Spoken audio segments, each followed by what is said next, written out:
Kalau Pati itu kalau lihat di Perbupnya nomor 17 itu kan peraturan bupati itu.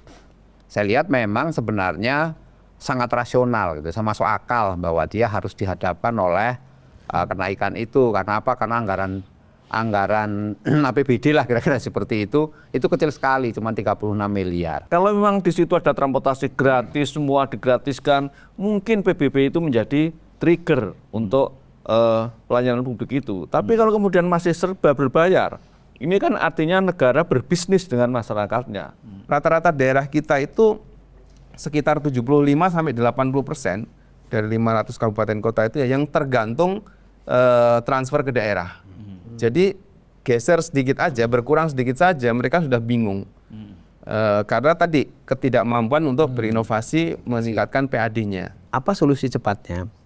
Kenapa mau tidak mau, satu ya yang diantaranya yang bisa dilakukan sebagai opsi ya belanjanya, seperti yang dilakukan oleh pemerintah juga, efisiensi yang di pusat ya. Nah jadi satu, belanjanya berarti harus diefisienkan juga dong yang di luar pegawai nih. Karena dia dari partai pemenang, partainya Pak Prabowo, maka dia yakin apapun yang dia ucapkan itu pasti didukung oleh pemerintah pusat. Makanya dia berani ngomong kayak gitu. Begitu rakyat bergolak, baru dia bingung.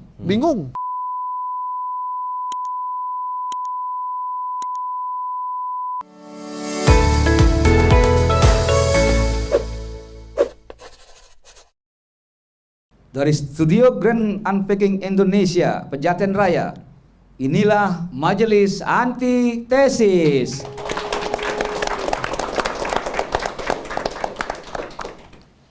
Majelis Antitesis malam ini akan membahas tema kenaikan PBB dan peran kepala daerah.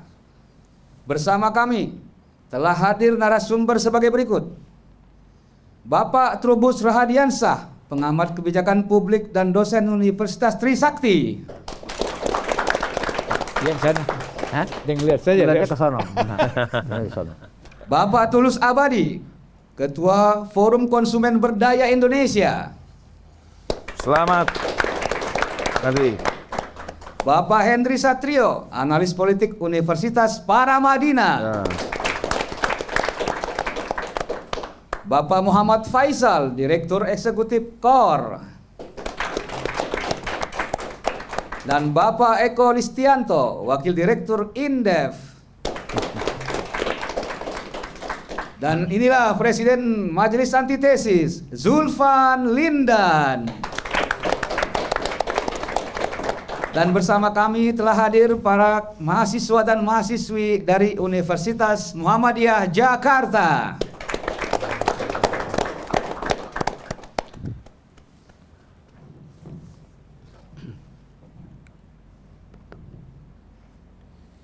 Bismillahirrahmanirrahim. Assalamualaikum warahmatullahi wabarakatuh. Waalaikumsalam warahmatullahi wabarakatuh. Salam sejahtera buat kita semua. Salam untuk seluruh para penonton Unpacking Indonesia dimanapun berada. Salam untuk adik-adik mahasiswa dan mahasiswi dari Universitas Muhammadiyah Jakarta. Juga selamat atas kehadiran kawan-kawan sebagai narasumber. Tadi sudah disebut satu persatu namanya, saya nggak usah mengulangi lagi ya, menghemat waktu kan gitu. Tapi yang jelas apa yang ingin disampaikan ini pasti hal-hal yang sangat penting untuk kepentingan bangsa kita dan untuk kepentingan negara kita. Banyak hal yang mau dibahas, tapi kita mencoba mengawalinya dengan persoalan yang ya mungkin minggu lalu itu sempat ramai ya, sempat kisruh dan sempat terjadi konflik yang begitu besar ya, antara Polri dengan masyarakat, terutama di daerah Kabupaten Pati. Nah, ini kan dikhawatirkan ini akan bergelombang, bisa juga ini terjadi di berbagai daerah lain. Kasusnya kan itu persoalan pajak bumi ya. Pajak bumi dan bangunan.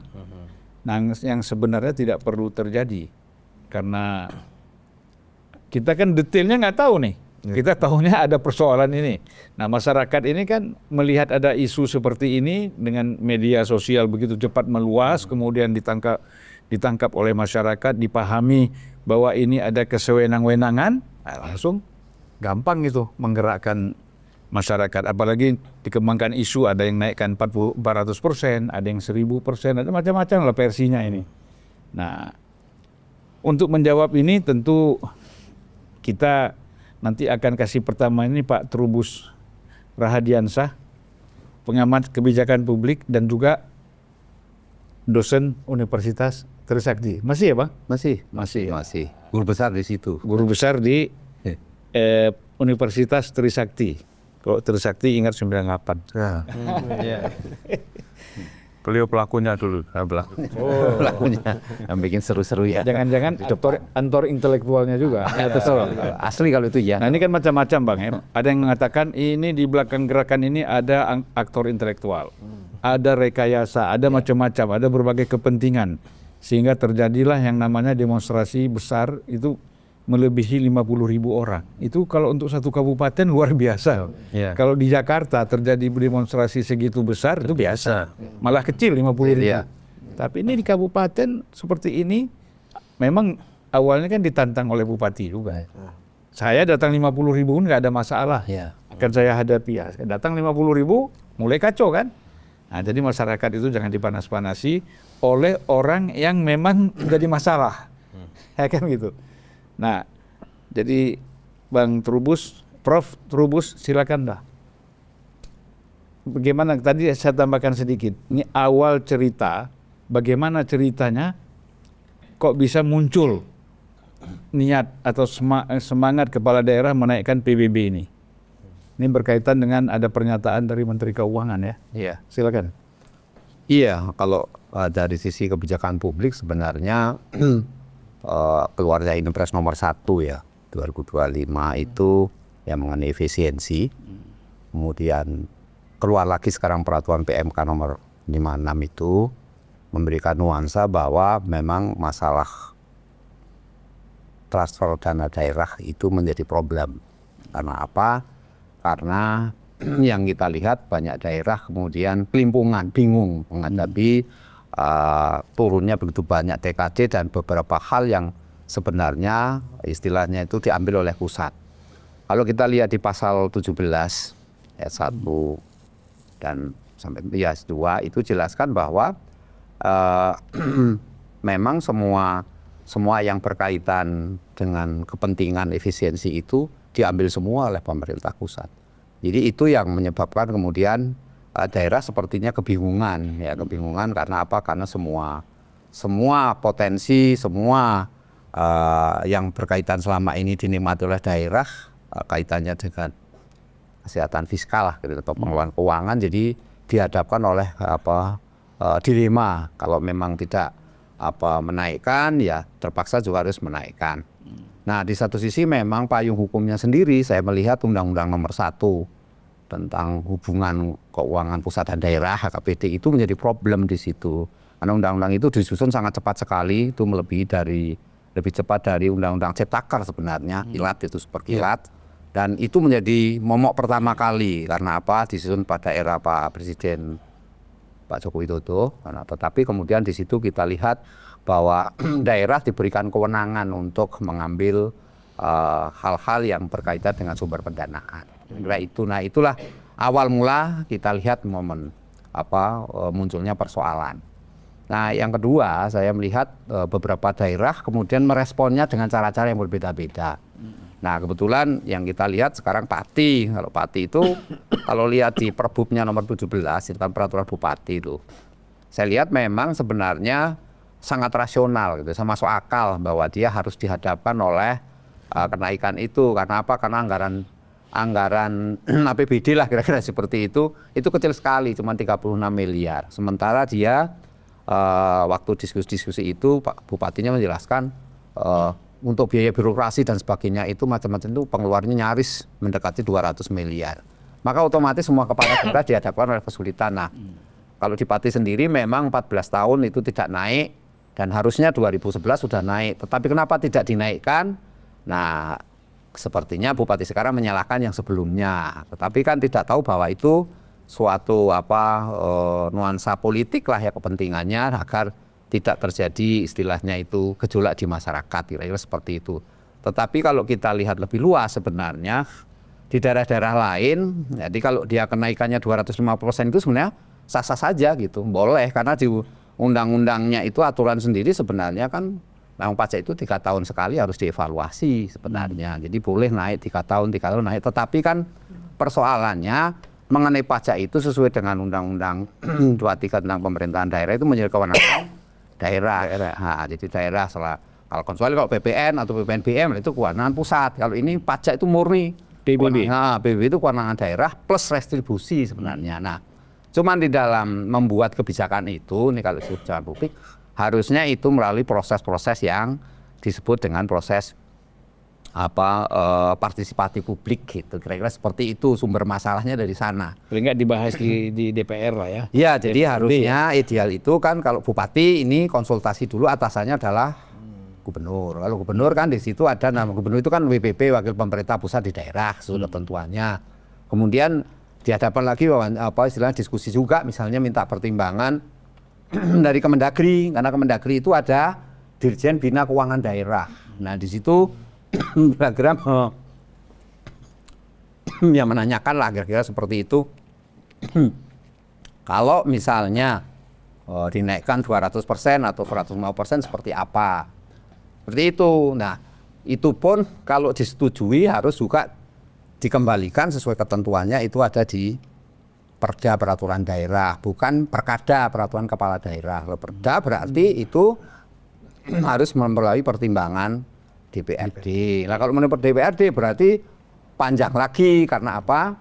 Karena keterangan Pak Bupati itu adalah bahwa kami harus dihadapkan oleh kebutuhan yang harus segera disuntikkan lah kira-kira seperti Karena itu. segera prosedur itu ya dihilangkan dulu. Iya, jadi ditabrak saja karena menganggap bahwa ini cara yang paling mungkin Ini efektif. sebenarnya cara paling Pak instan Jokowi gitu dulu. ya. Kalau Pak Jokowi kan juga begitu dulu. Ya yang penting jalan dulu deh. Ya. Nanti undang-undang kita beresin kan gitu. Ya. Nah kalau dia nggak gitu, kalau menurut saya Pak Jokowi itu nyuruh anak buahnya lempar ke publik, testing the water kan. Begitu publik dia muncul. Saya batalkan itu, nggak ada itu kayak gitu Pak Jokowi. Pahlawan. Kalau ada reaksi. Ya jadi harusnya Pak Bupati itu suruh dulu anak buahnya. Nanti dia tampil, nggak ada begitu. Itu nanti akan dijawab oleh Bung Henry Oh iya, dengan, sorry, Pak. dengan pertanyaan spesifik. Udah saya siapkan itu. Nah, Saya ini terpengaruh sebagai wapres nih kan. Tampung presiden kan wapres. Cuman lain nih. Kalau di sana presidennya gemuk, wapresnya kurus. Kalau ini kan presidennya gemuk, kurus, wapresnya gemuk. Oh itu sudah tanda-tanda berarti. Tanda-tanda. Mungkin 2034 begitu. Iya, Henry Satrio ini orang Jawa. Iya, iya. Potensi untuk ke sana ada. Ya, makanya saya besar-besarkan itu O-nya Pak. Iya. ya jadi kalau melihat itu semua, maka sebenarnya setelah ada itu pun harus melalui yang namanya testing the water itu. Jadi, tetapi yang dilakukan oleh Bupati, yang saya dengar itu adalah bahwa beliau sudah melakukan konsultasi dengan yang namanya camat, lurah, termasuk namanya paguyuban Pasopati, katanya seperti itu. Tetapi kan itu menjadi istilah problem struktural kalau kebijakan publik. Karena apa? Kemudian ya siapa yang diajak ngomong mesti yes aja, gih gitu kan, nggak mungkin dia menolak karena nggak berani sama bupati otomatis ini. Nah harusnya ini bupati pun melakukan langkah-langkah dengan cara mobilisasi edukasinya itu, jadi sosialisasinya itu, sehingga komunikasinya publiknya nanti Pak komunikasi bos kita itu jelas. Saya ke Mas Tulus, ya, Ketua Forum Konsumen Berdaya Indonesia. Jadi di LKI nggak lagi, udah lama ya? Sudah purna bulan April kemarin. Udah. Jadi saya mendirikan lembaga konsumen baru di Indonesia. Berdaya Indonesia yang di, Identitas sama. nah ini termasuk ini. Jadi yang diberdayakan apa nih? Di luar materi yang kita bahas nih perlu ya kan? Ya tentu saja secara spesifik adalah konsumen dan secara general adalah warga negara. Dalam konteks ini sebenarnya interaksi atau relasi antara warga negara dengan negara, ya karena pajak itu kan dibayar oleh warga negara pada negara. Nah dalam kasus ini saya menyambung Prof. Trubus itu Presiden. Saya ada pertanyaan ini. Saya dari tadi mau nanya. Jadi sekarang kompetitornya YLKI ini berarti? bukan.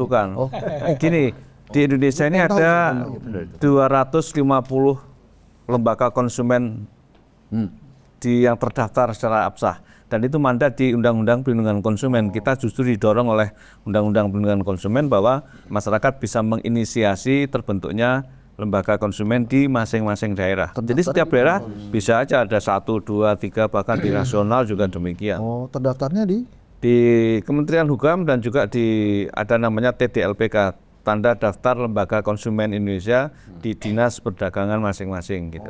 Itu sudah bukan kompetitor ya? Ya, kompetitor pun dalam hal untuk kebaikan ya nggak apa-apa. Kompetitor presiden, saling kompetisi. Iya, luar biasa. Ya, kita Dalam case-case tertentu berkompetisi, dalam banyak case juga kan ya sebenarnya sama untuk memberdayakan konsumen Indonesia. Ya sama, karena kan kita bicara keberdayaan konsumen dalam masyarakat Indonesia kan sebenarnya masih harus kita upgrade terus literasinya, termasuk dalam kasus-kasus ini ya. Dalam kasus kenaikan BBB itu kan ada proses tadi partisipasi publik yang tidak di-mention oleh bupati. Publik yang sesungguhnya sebagai taxpayer, sebagai pembayar pajak. Yang diajak bicara camat ya pasti enggak gitu, tapi ketika yang diajak masyarakat tentu akan perseptifnya berbeda. Karena dalam skala mikro yang kemarin saya bikin rilis dan cukup viral gitu ya, bahwa di dalam menaikkan tarif katakanlah PBB ini kan minimal membedakan dua aspek. Aspek ability to pay ya, daya beli masyarakat sebagai warga negara tadi, kemampuannya seperti apa. Ya ketika dinaikkan 250%, 1000% dan lain sebagainya, ini kan harus ada parameter ability to pay, ya kemampuan bayar seperti apa, purchasing power-nya seperti apa, apalagi di tengah ekonomi yang lesu darah gitu loh.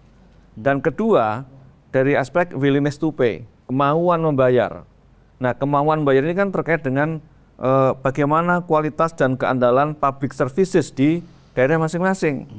Kalau memang di situ ada transportasi gratis, semua digratiskan, mungkin PBB itu menjadi trigger untuk pelayanan publik itu. Tapi kalau kemudian masih serba berbayar, ini kan artinya negara berbisnis dengan masyarakatnya. Ini yang saya kira tidak boleh dan kemudian Pemerasan ya. Ya, yang saya bilang di media itu adalah pemerasan kepada warga negara gitu. Kenapa? Karena prosentasenya tidak rasional. Bahwa kenaikan itu wajar dimandat dalam undang-undang, tapi secara rasional dengan persentase. Kalau nggak salah saya lihat di Running Tech Pak Hasan Nasbi itu mengatakan ada authority dari antara 4-5% gitu. Ya tergantung masing-masing daerah memang. Kayak di DKI itu kan kenaikannya 5-10%. Bahkan sebagian itu digratiskan kalau yang NJUP-nya di bawah 2 miliar. Ya. Kayak punya saya itu masih gratis karena masih di bawah 2 miliar NJUP-nya gitu. Nah itu kan artinya ada policy-policy untuk mengakomodasi kepentingan masyarakat gitu. Nah ini yang saya lihat dari masing-masing pemerintah daerah. Ini dari sisi public policy tadi menurut saya ugal-ugalan di dalam menaikkan tarif. Yang luasnya 20 miliar tuh ada berapa puluh biji? Bukan 20 miliar.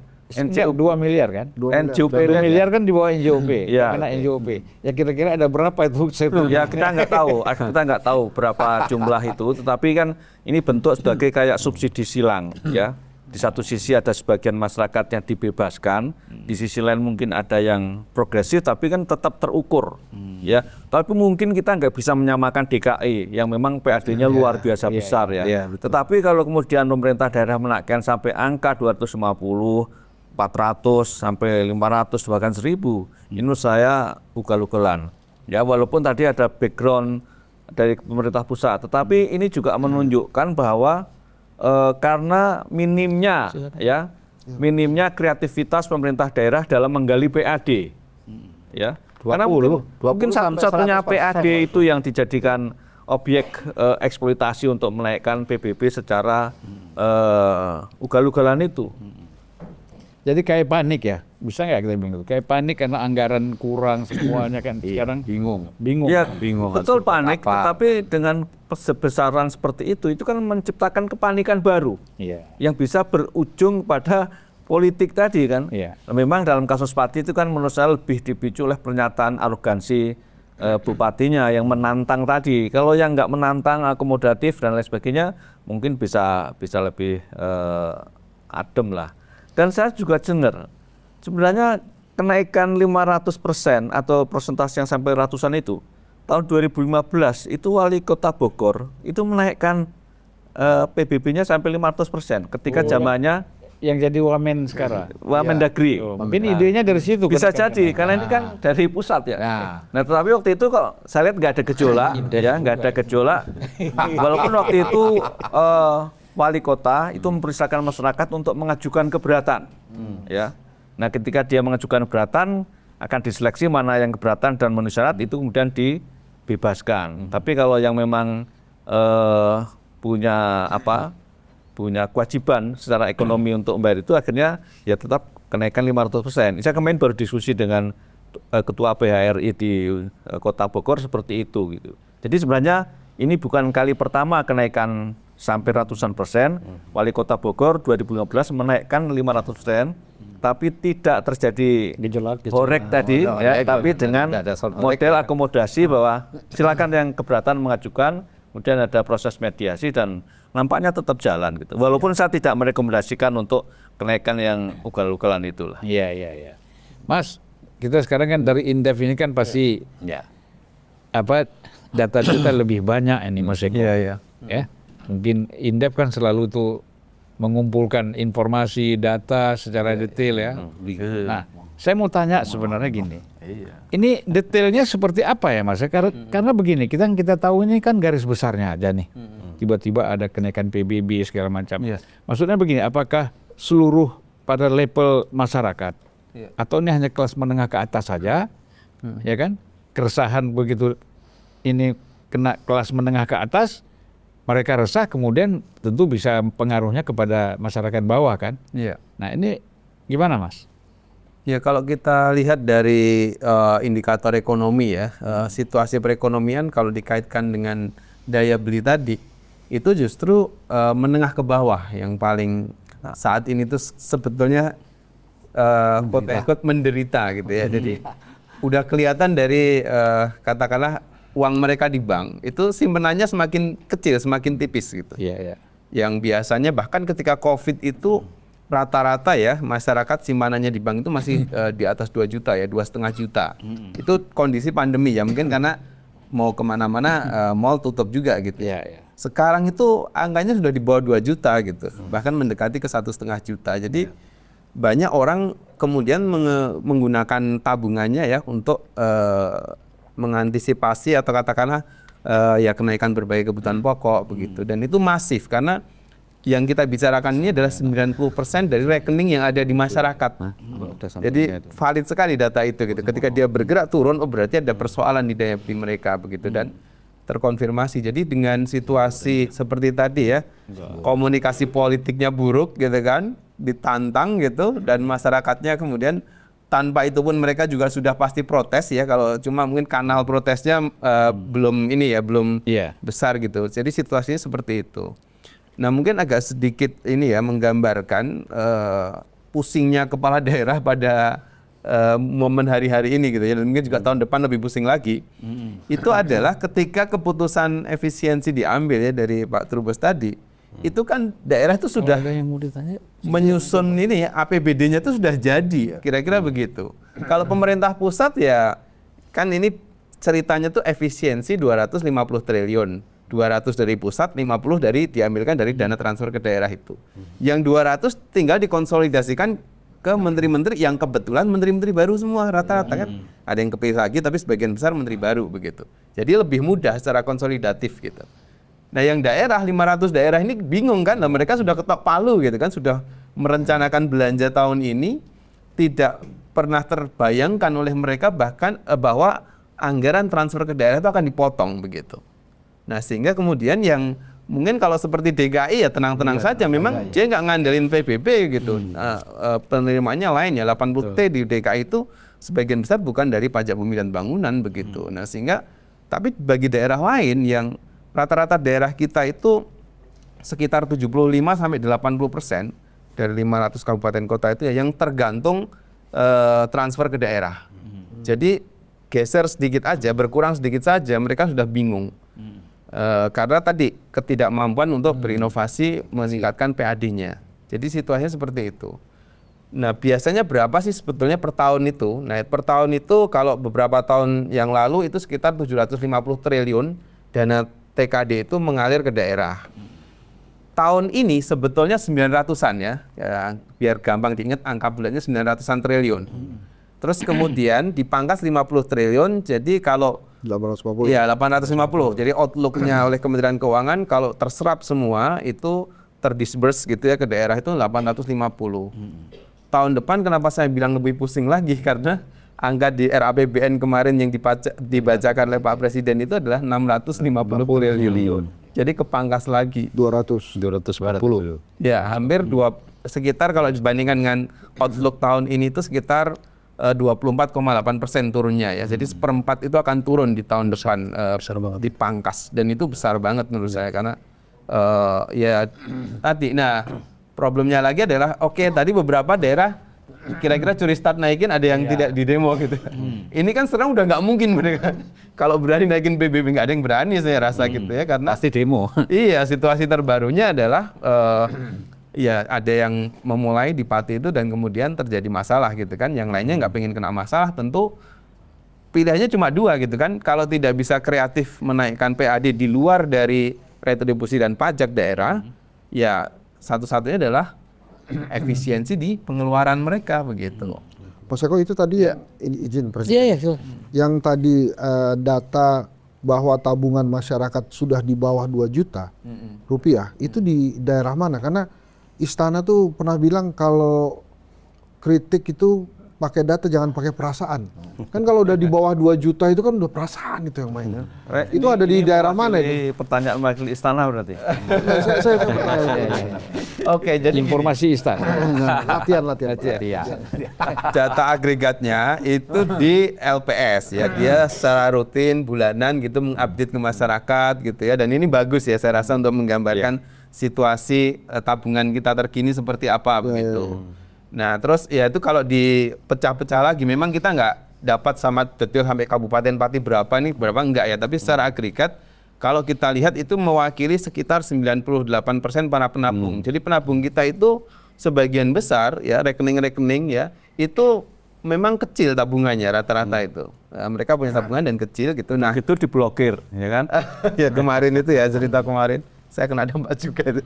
Nah, ya tabungan pendidikan anak saya gitu. Nah, ceritanya seperti itu. Jadi 98%. Nah, ini sebetulnya kalau ekonom itu membacanya sebagai lebih kepada situasi daya beli mereka. Kenapa? Kalau mereka itu dapat uang banyak, pasti sebagian besar ditabung kan. Nah, ketika tabungan itu naik, wah itu tanda-tanda mereka itu masyarakat menengah bawah itu ayem istilahnya gitu kalau orang Jawa ya. Jadi mereka punya tabungan lebih.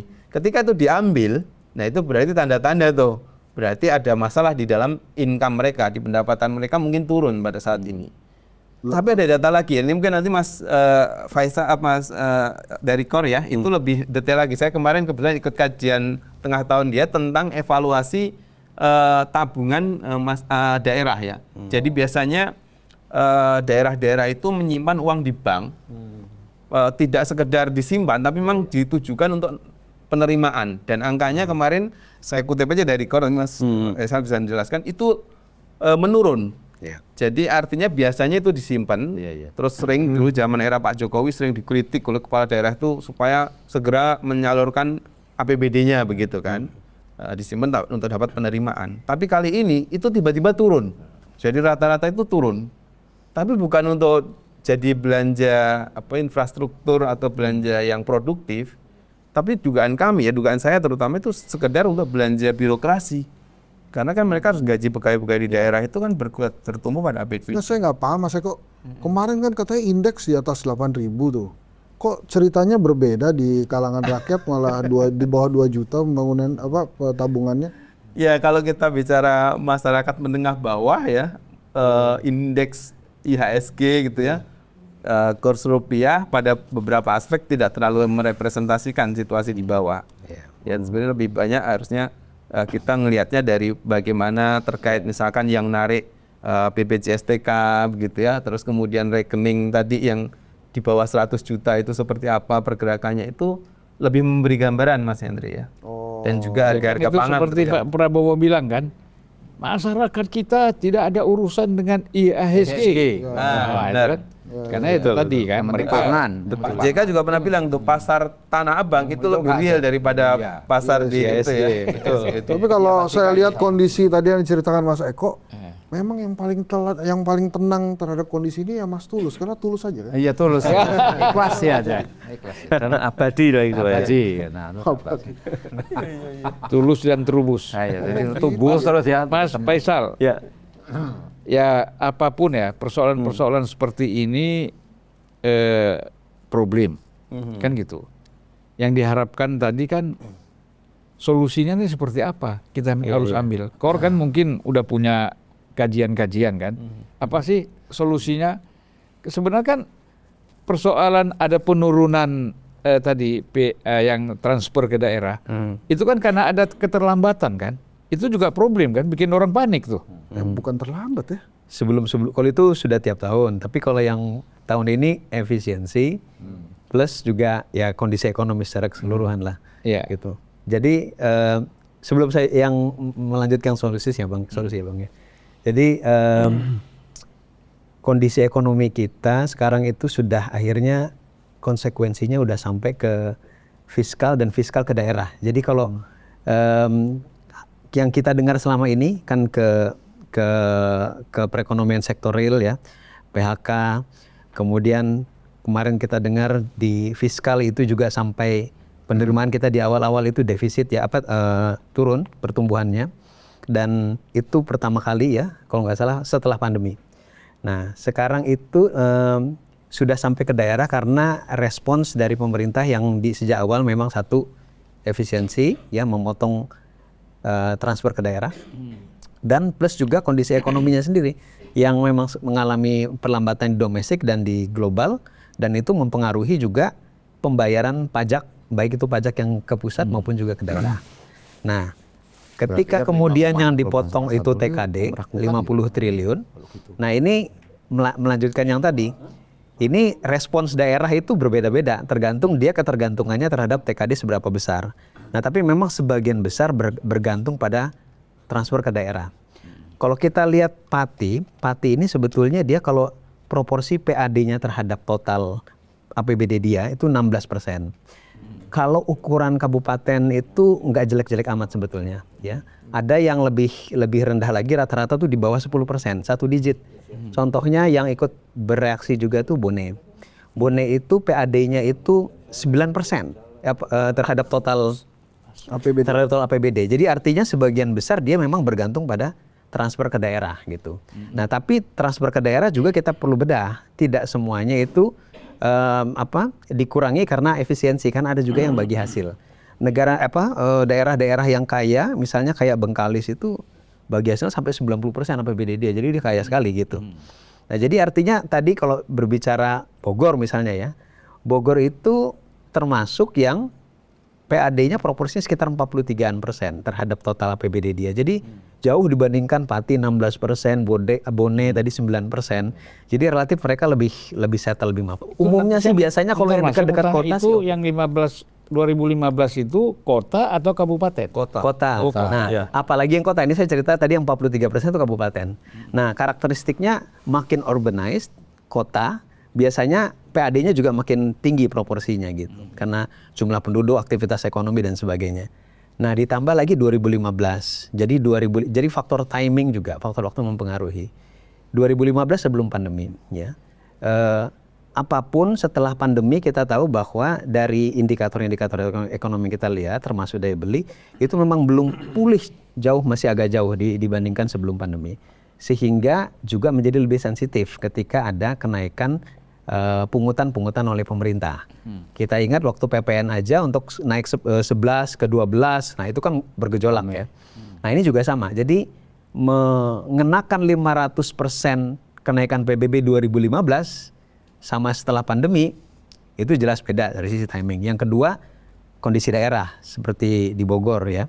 Nah itu beda karena dia ketergantungan TKD-nya. Jadi nah kondisi itu yang kemudian salah satu yang memicu ya saya rasa dari apa yang terjadi di Pati, di Bone juga, walaupun memang ada juga yang pemicu dari ini ya, di kondisi tempatnya sendiri. Nah jadi kalau lihat solusinya ya, kalau solusinya untuk daerah-daerah itu jadi begini nih. Tentunya kita mesti bedah daerah tadi yang punya ketergantungan TKD yang tinggi sama yang tidak gitu. Nah, kalau kita berbicara solusi kita mestinya ada jangka pendek, jangka menengah dan panjang ya. Nah, kalau kepala daerah itu kan jelas kalau ketika dia sumber pemasukan utamanya dari TKD itu berkurang, dia mesti cari gantinya bagaimana gitu. Karena satu hal yang mesti harus dia bayar, banyak daerah itu juga belanja pegawainya itu tinggi sekali. Di atas 50% bahkan ada gitu. Nah, itu yang harus dia bayar kan. Nah, jadi apa solusi cepatnya? Nah, mau tidak mau, satu ya yang diantaranya yang bisa dilakukan sebagai opsi ya belanjanya seperti yang dilakukan oleh pemerintah juga, efisiensi yang di pusat ya. Nah, jadi satu belanjanya berarti harus diefisienkan juga dong yang di luar pegawai nih. Karena kan belanja pemerintah itu kan ada discretionary, ada non discretionary. Nah, yang itu yang pertama. Jadi artinya proyek-proyek mercusuar yang sebetulnya bisa jadi berkorelasi kuat dengan pertumbuhan ekonomi daerah itu jadi korbannya. Tapi di sisi lain katanya gaji anggota DPR dinaikkan.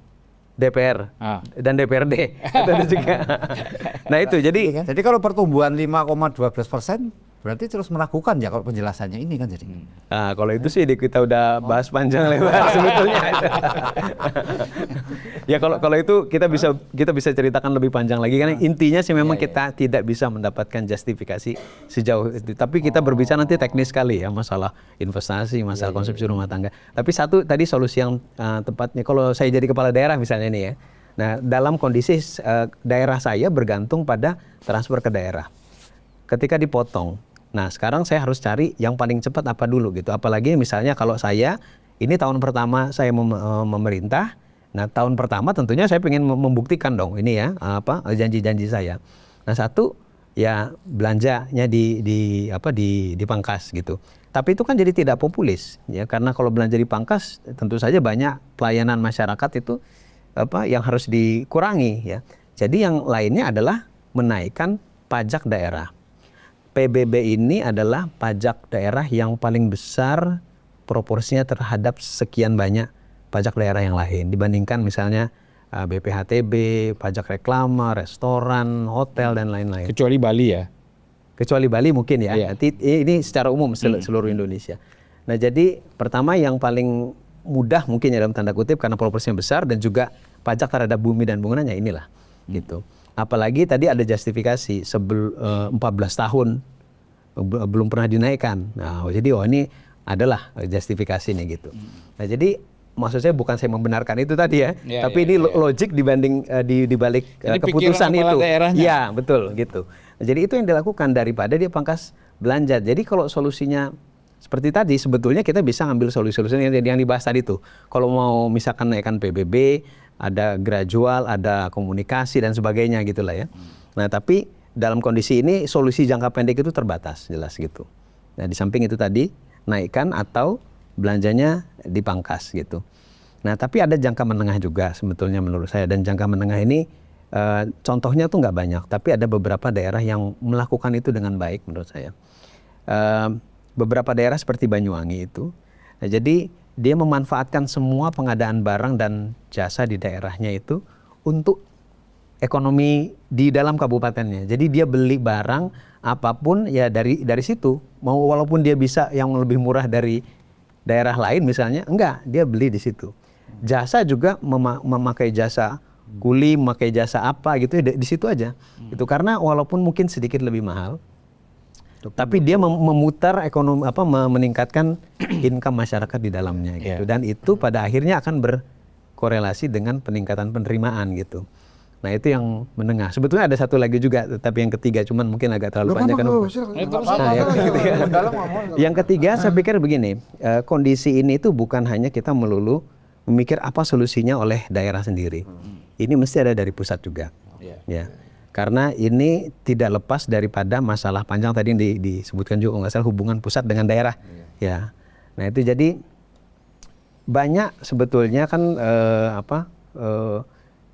proyek-proyek pusat ya, entah itu dulu infrastruktur dan lain-lain, yang itu sangat-sangat top down ya, yang seringkali juga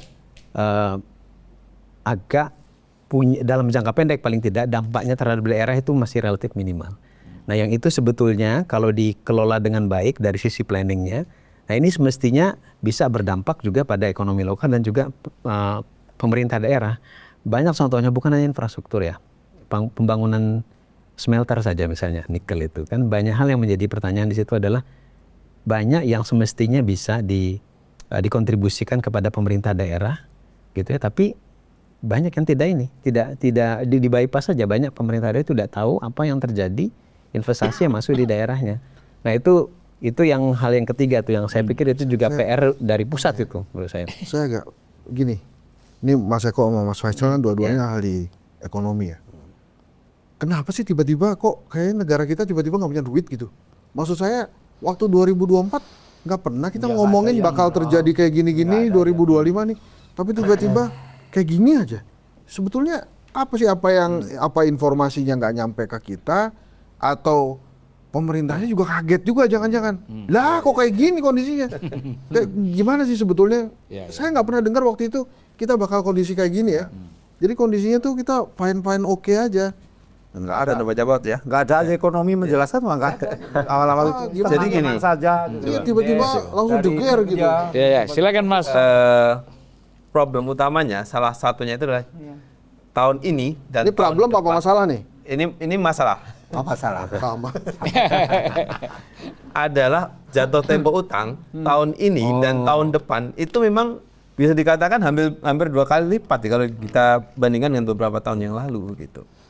Sekitar 700 saja, ini sekarang 600 hampir 700 ya, tahun depan 700-an juga gitu. Itu jatuh temponya karena 10 tahunan itu istilahnya orang bicara ini ya yield ya. Jadi yang 10 tahunan, jadi obligasi 10 tahunan itu banyak yang jatuh tempo tahun ini dan tahun depan. Berarti adalah kebijakan nggak salah tadi presiden tahun yang dulu gitu yang 10 tahun lalu. Sehingga negara berhemat mendadak. Iya, kan tiba-tiba. nggak mungkin nggak bayar utang gitu kan, tapi masih mungkin memotong anggaran-anggaran yang Itu lain. ya implikasi dari pemulihan ekonomi nasional yang kita naikkan utang banyak-banyak itu ada yang 3 tahunan harus dibayar. MPG Utang itu itu. Ya. dana habis-habisan. Nah, terus kemudian Prioritas. yang kedua tadi adalah kita mau mencoba realokasi gitu ya pada program-program yang memang didesain oleh pemerintahan yang sekarang ya, Astacita itu gitu kan. Terutama ya tadi kalau tahun depan MBG gitu. Itu besar sekali, 335 triliun direncanakan. Ya. Tahun ini nyerap 71 triliun aja masih kembang kembis, masih susah. Jadi realisasinya kalau nggak salah itu baru 8 triliun. Jadi sebetulnya ada resiko ke depan itu mau tumbuh 5,4% itu sangat sulit karena kita menumpukan faktor pertumbuhan itu dari sisi pemerintah ya itu hanya pada beberapa program yang sifatnya sebetulnya bukan untuk growth utamanya begitu, tapi lebih perbaikan gizi, kualitas SDM dan seterusnya itu gitu. Tapi kita nyatakan itu sebagai driver untuk mendorong perekonomian. Padahal mungkin menyerap 335 triliun tahun depan lebih pusing. Ini 700 triliun aja, 71 triliun aja tahun ini dugaan saya nggak bisa terserap. Wah, nah itu karena apa sih? Karena emang nggak bisa menjalankan program-programnya Pak Prabowo atau gimana? Iya, ini problemnya adalah di apakah kita mau relaksasi governance-nya, sekedar untuk diserap aja ya bisa gitu kan, atau memang kita prudent gitu dengan aturannya. Misalkan kayak MBG itu kan kita harus nyiapin lahan untuk dapur umumnya dan seterusnya, itu kan butuh proses gitu ya, butuh waktu. Terus kita juga harus belajar bagaimana memanage setiap hari ngasih makan ke anak SD ya dan seterusnya, itu tidak boleh telat gitu. Kalau telat mereka nanteng gitu dan seterusnya. Makanya gitu. sebenarnya kan kalau kita ya, biasa politisi itu banyak spekulasi ya kan, ya kan gitu. Misalnya saya pernah tanya, siapa sih yang ngasih info ke Ibu Mega Ganjar menang 1 putaran kan gitu, kan itu pidato. Ya saya dapat jawaban tapi nggak boleh diungkapkan di sini. Oh ya udah kita pulang aja. Buat apa? Bukan aja apa. Karena Disiarkan. kan kita nggak bahas PDIP di sini. Oh iya. Lu ngancam aja. Sama saudara gue pengen tahu juga tuh. Wapres ngancam Oh bahaya. iya, mohon maaf. Nanti. Ya, tapi Hasto kan sekjen. Ya. Kemudian yang kedua, siapa ini yang ngasih informasi ke Pak Prabowo bahwa pertumbuhan ekonomi bisa 8%? Padahal kondisinya kan kita udah tahu tadi. Iya. Ya kan? Siapa ini? Pasti ada. Udah tahu juga, Ah? tapi nggak bisa diungkapkan di sini. Orang-orangnya udah bubar. Institusinya udah bubar kan. Gitu loh. Enggak, 8% itu kan target saat kampanye ya kan. Iya, mestinya kan bisa direvisi apakah kondisi ini sesuai mampu 8% atau tidak. Tapi sudah menjadi material campaign waktu itu. Jadi kita memang butuh uang ya. Masalahnya butuh uang atau butuh penyerapan yang lebih bener sih? Dua-duanya kan masalah. Sekarang kita ke Pak Wapres ini. Ya kan, dia nanya terus dari tadi. Sekarang kita tanya sama Kok banyak dia. nggak ngertinya juga Iya, nih. betul. Tiba-tiba nih, aneh juga. Tapi kan begini, kalau secara makroekonomi banyak yang paham lah. Tapi kalau soal mikro ini kan lain lagi. Kita termasuk bukan ekonom nih, bukan nggak berapa ngerti ini kalau udah bicara masuk ke mikro, apalagi bicara teknis kan. Nah, tapi kan begini. Misalnya kita ambil contoh Bupati Pati. Dia 2 periode menjadi anggota DPR. Kemudian menjadi bupati. Dan dari partai politik seperti Gerindra, ini partai politiknya presiden. Artinya kan masa nggak punya sense of politik bahwa akan terjadi apa saja yang akan terjadi kalau ini dinaikkan. Apa dia nggak mempelajari kondisi masyarakat, kemudian gerakan-gerakan yang ada, kelompok-kelompok yang ada, pro dan kontra terhadap dia, kan gitu. Termasuk di institusi DPRD misalnya. Masa dia nggak mempelajari ini? Ngapain aja dua periode menjadi anggota DPR RI begitu. Nah ini maksud saya bahwa banyak memang kepala-kepala daerah kita. Jadi dianggap nggak tahu kita. Nah, jadi gini Pak, yang pernah 2 kali anggota DPR RI aja mengambil keputusan kebijakan seperti ini. Nah, bagaimana yang mereka nggak pernah masuk di dalam dunia politik, gitu. Nah, ini Pak Wapres ini yang harus jelaskan. Jadi gini Pak, ini langsung aja ya. Ya. Kalau Pak Sadewo itu, si Bupati Pati, justru berhitung, Sudewo ya, justru berhitung secara politik. Dia percaya diri sekali karena dia dari partai pemenang, partainya Pak Prabowo, maka dia yakin apapun yang dia ucapkan, itu pasti didukung oleh pemerintah pusat. Makanya dia berani ngomong kayak gitu. Begitu rakyat bergolak, baru dia bingung. Saya minta maaf. Sendal ke sini kok. Jadi dia baru kali itu menghadapi kondisi lah kok begini. Nah, makanya menurut saya apa yang tadi disampaikan oleh Mas Eko dan Mas Faisal ini menarik karena kita kan selama ini nggak paham juga sebetulnya gambaran di Indonesia ini seperti apa. Ekonomi. Yang katanya kondisi ekonomi susah, di bawah tabungan di bawah 2 juta gitu ya. Nah ini kan kita baru paham sekarang, yang sebelum-sebelumnya kita nggak pernah pikirin. Tapi ya akhirnya kan kita banyak sekali masuk ke ranah-ranah komunikasi publik yang simpang siur. Presiden sudah bilang, ya saya mengakui komunikasi jajaran saya kurang tepat karena saya inginnya semuanya kerja, nanti hasilnya kelihatan sendiri. Tapi kan kelihatannya komunikasi ini penting sekali. Case-nya Pak Sudewo yang berterus terang ternyata tidak disambut baik. Kan bahasanya kalau jasa marga naikin tarif tol itu kan penyesuaian. Nggak ada dia menaikkan. Nah ini harusnya kan bahasanya gitu tuh, penyesuaian PBB. Mungkin agak tenang juga. Makanya menurut saya kondisi Indonesia saat ini secara komunikasi politik disampaikan oleh Pak Prabowo dengan baik sekali. Pada saat kemarin perayaan HUT Pidato. 17 Agustus 2025 kemarin, bukan di pidato Pak, di acara itu dia hadirkan presiden ke-6 dan presiden ke-5. Jadi dia mau ngasih tahu, lu kalau pada ngeluh kondisi ekonomi kayak gini, nih presiden ke-6, presiden ke-5 juga mesti tanggung jawab. Jadi jangan nyalain AI terus. Gitu kan, saya baru jadi presiden 299 hari. Waktu itu Pak Prabowo waktu pidato tahunan kan ngomong tuh. Jadi ini adalah implikasi belakangan ini. Nah terus masa iya saya nggak boleh punya flagship program? Saya kan juga pengen punya flagship program. Kemarin Pak Jokowi punya infrastruktur, Pak SBY juga punya apa Pak SBY Pak? Ya ada lah ya. Saya segap lah minimal dapat itu. Nah sekarang saya kan juga pengen flagship program saya juga jalan. MBG, Koperasi Merah Putih, cek kesehatan gratis, sekolah rakyat. Saya pengen itu jalan. Supaya saya juga ingin dikenang sebagai presiden yang punya program. Ada legasinya yang jelas. lah ya. Ada legasi yang jelas. Nah, kalau kemudian ekonominya susah, ya ini presiden yang kemarin-kemarin juga mesti tanggung jawab nih. Nah, sekarang kan bahasa politiknya Pak Prabowo tuh, coba kita lihat apa yang bisa diselesaikan. Kan kalau dia kan dari awal sudah bilang tuh, Indonesia ini negara kaya, cuma masyarakatnya banyak miskin, yang paradoks Indonesia itu. Terjemahan dia terhadap kemiskinan, cara menanggulanginya, ya MBG, ya sekolah rakyat, ya cek kesehatan gratis, ya Koperasi Merah Putih, ekonomi, cek kesehatan gratis tentang kesehatan, sekolah rakyat tentang pendidikan, MBG tentang gizi. Nah itu terjemahan dia, caranya mengendalikan kemiskinan ya MBG. Maka kalau kemudian tertatih-tatih, lantas kemudian Pak Prabowo tidak boleh melakukan program-program flagship atas nama kita nggak punya uang, memang nggak fair juga. Tapi memang setuju juga, MBG ini luar biasa membutuhkan dananya. Maka kalau menurut saya nih, kalau ada pembisik-pembisik Pak Prabowo, kita kan beda ini ya Pak ya, ini kan di antitesis Pak. Iya, iya. Jadi walaupun saya wapres, juga wapresnya di sini doang. Ya. Kalau menurut saya harus ada yang ngebisikin Pak Prabowo ini program bagus sekali, cuma kita prioritaskan yang di pinggir-pinggir aja. Yang JKT ini di Jakarta ini, saya bilangnya nyebut JKT48 tuh.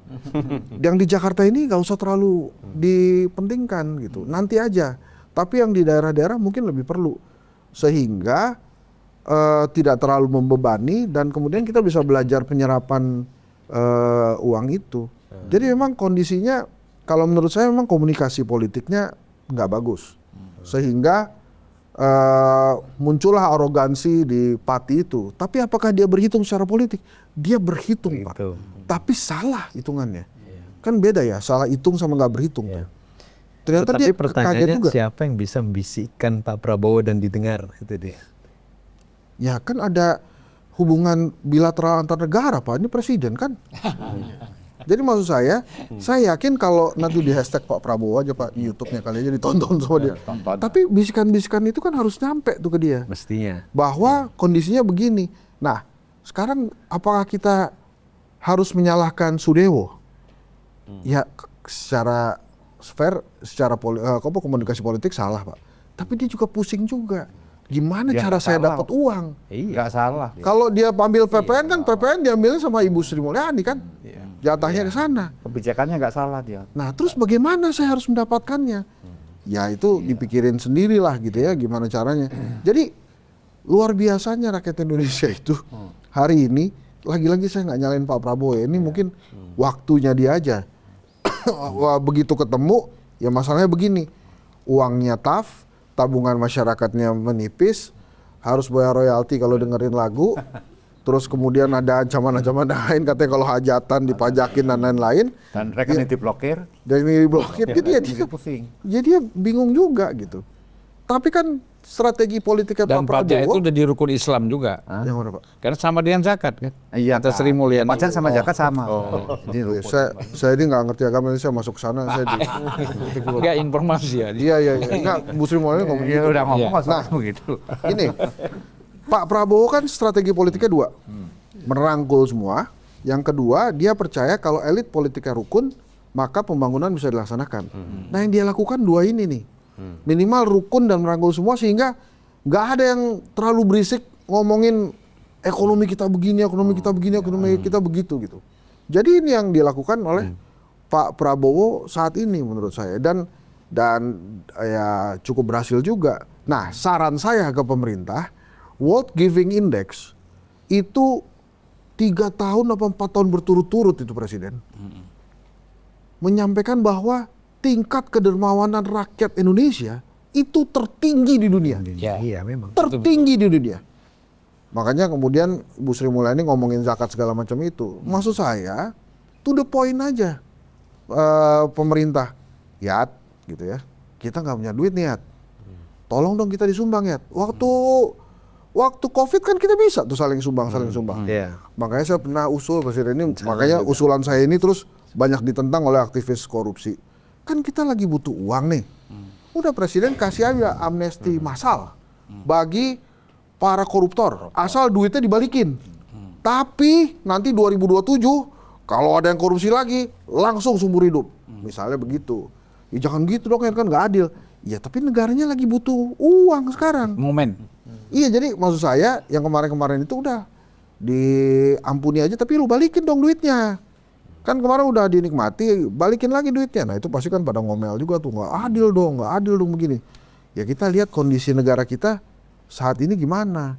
Nah itu menurut saya perlu juga terobosan-terobosan yang seperti itu. Jadi presiden ini juga jangan didiemin sendiri, dibikin pusing sendiri.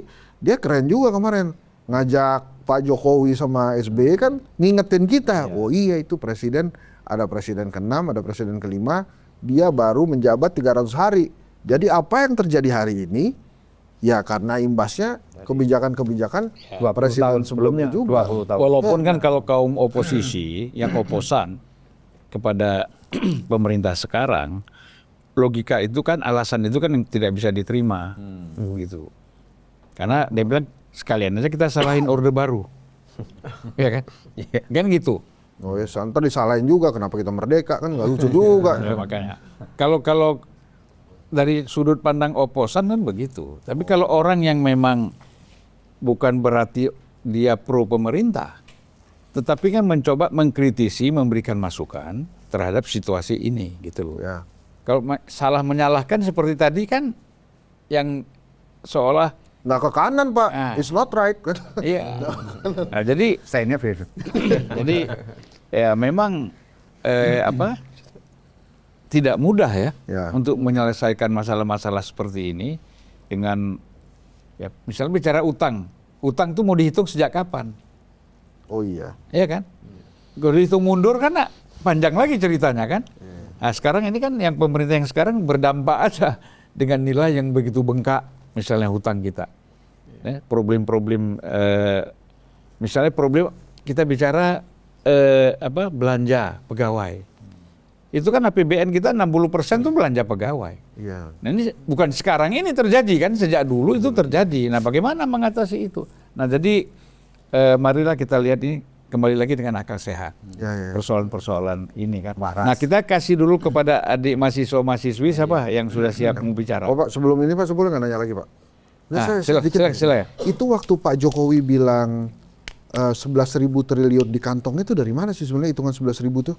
Kan kita belum pernah lihat dia ngeluarin 11.000-nya Pak ya. Itu masih ada nggak? Nggak, maksud saya itu kan bisa memecahkan, membantu persoalan hari ini gitu.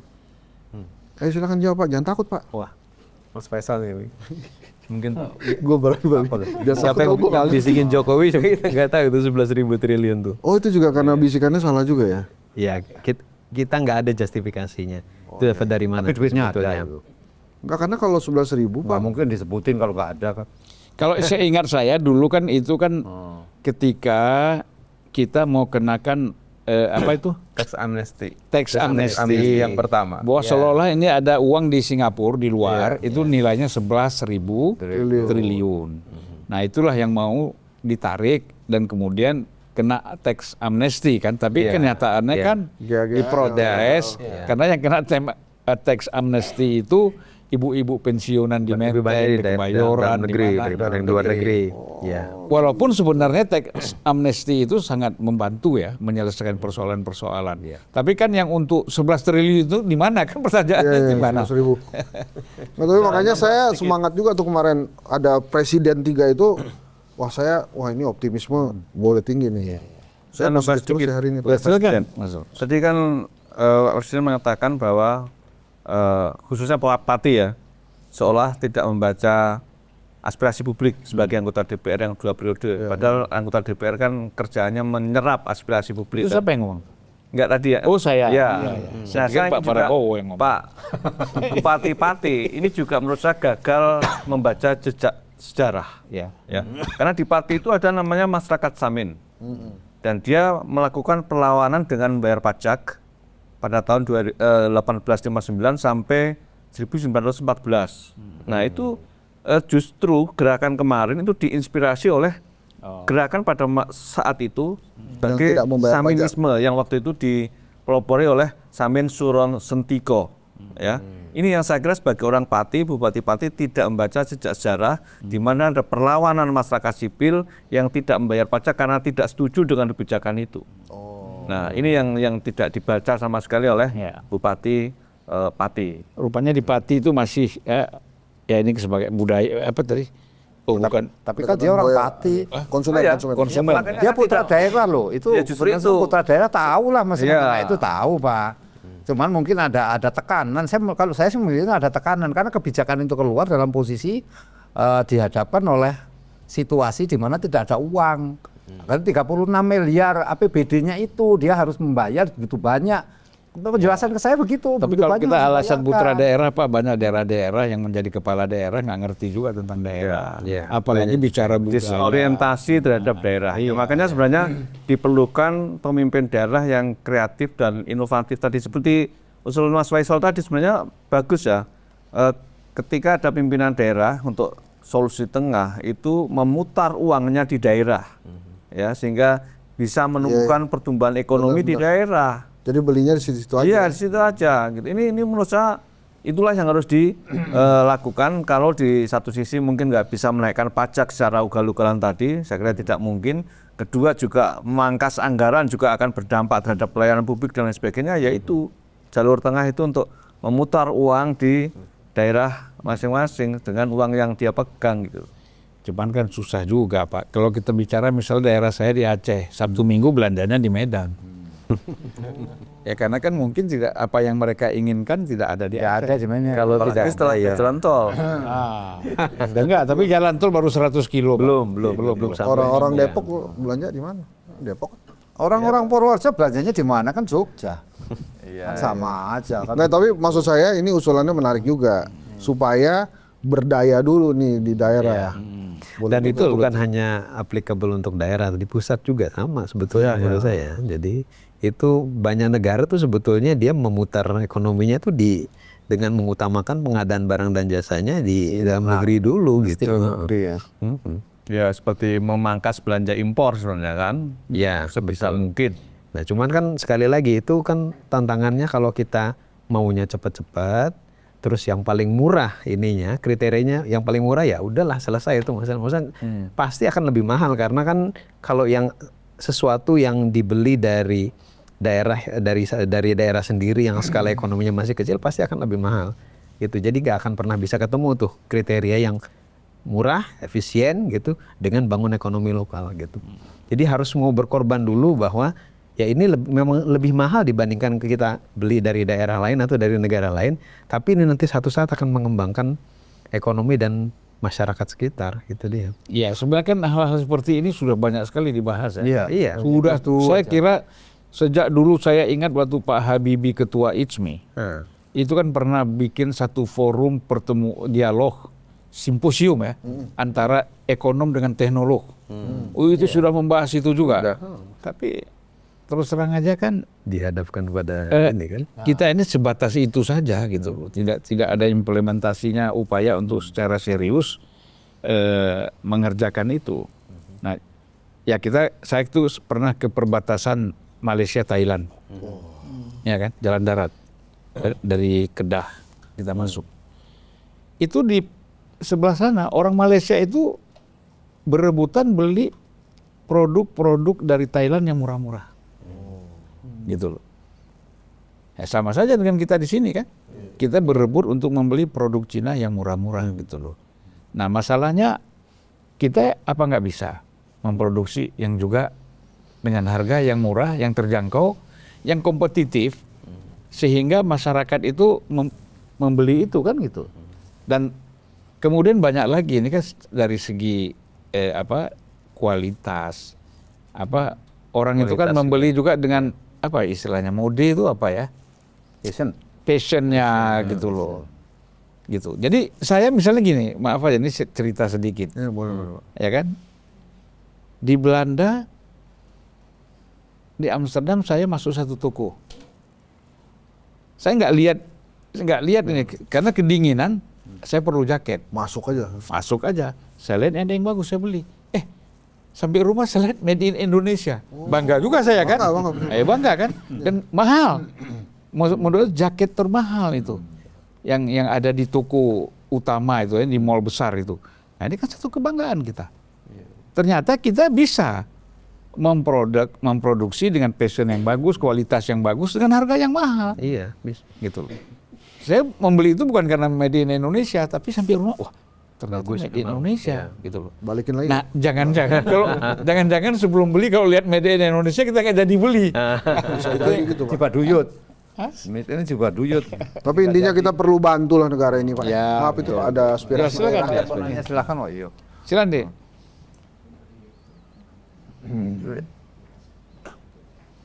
Sebut namanya, fakultasnya ya. Bismillahirrahmanirrahim. Assalamualaikum warahmatullahi wabarakatuh. Assalamualaikum warahmatullahi wabarakatuh. Izin. Jangan izin lah. Materi Emangnya kamu mau nggak masuk besok? Izin. Nama saya Arif Rahman dari Fakultas Hukum Universitas Muhammadiyah Jakarta. Ya. Jadi saya ingin kemudian tadi menyimak juga apa yang kemudian menjadi perbincangan hangat yang diperbincangkan oleh para pemateri yang ada di depan mengenai tentang pajak bumi dan bangunan gitu kan. Iya. Dan kemudian pajak dan bumi bangunan itu menimbulkan suatu reaksi di suatu wilayah gitu, yaitu di Pati gitu. Kemudian di situ saya juga sedikit tertarik dengan apa yang kemudian diucapkan oleh pemateri yang pertama tadi, bahwa di situ ada catatan prosedural gitu. Jadi catatan secara struktural. Dan pemerintah para perangkat daerah di situ memilih untuk menjadi budak gitu, untuk karena tunduk terhadap suatu kebijakan kepemimpin daerah. Nah, kemudian yang kedua, kekacauan itu terjadi karena ada namanya sesuatu yang memakan korban lebih banyak gitu. Namanya itu adalah inkompeten. Dan di situ pemimpin daerah juga tidak kompeten dalam membimbing suatu daerah, sehingga menimbulkan reaksi terhadap masyarakat yang begitu banyak gitu. Tadi juga bagian daripada memberikan tantangan juga terhadap masyarakat, bagaimana kekacauan yang terjadi di Pati menimbulkan reaksi yang sangat besar terhadap masyarakat. Itu menjadi historical sejarah juga lah. Di situ ada historical sejarah bahwa revolusi itu seperti itu terjadinya. Nah, dan mungkin Pati itu menjadi awal daripada titik revolusi yang ada di Indonesia sekarang ini, sehingga daerah-daerah lain juga melihat. Nah, dan kemudian pernah saya dengar bahwasanya ada 4 dis menuju kehancuran pemerintahan suatu negara. Yang pertama itu adalah disorientasi, kesalahan orientasi dalam pengambilan suatu keputusan dan kebijakan suatu negara, sehingga yang menimbulkan yang namanya distract atau kegangguan atau ketidakpercayaan terhadap pemerintahan suatu negara. Dan kemudian yang ketiga itu adalah disobedience, menolak hipokrit atau suatu pembakaran. Jadi di situ 98 itu mengingatkan kita bahwasanya terjadi pembakaran dan pemberontakan di situ akibat kebijakan pemerintah suatu pemerintahan daerah yang tidak pro terhadap kepentingan rakyat, sehingga menimbulkan yang namanya disintegrat, itu adalah suatu perpecahan. Nah, di mana masyarakat juga mengalami suatu perpecahan akibat daripada kebijakan suatu pemerintahan tersebut gitu. Nah, makanya kemudian solusi yang kemudian dihadirkan di negara ini, saya lihat banyak sekali solusi yang ditawarkan terhadap kebijakan terhadap para kaum birokrasi itu. Namun terkadang solusi yang dikasih itu tidak kemudian langsung diimplementasikan gitu. Saya rasa solusi terbesarnya itu adalah harus ada kekacauan dulu, baru menimbulkan reaksi dan solusi gitu.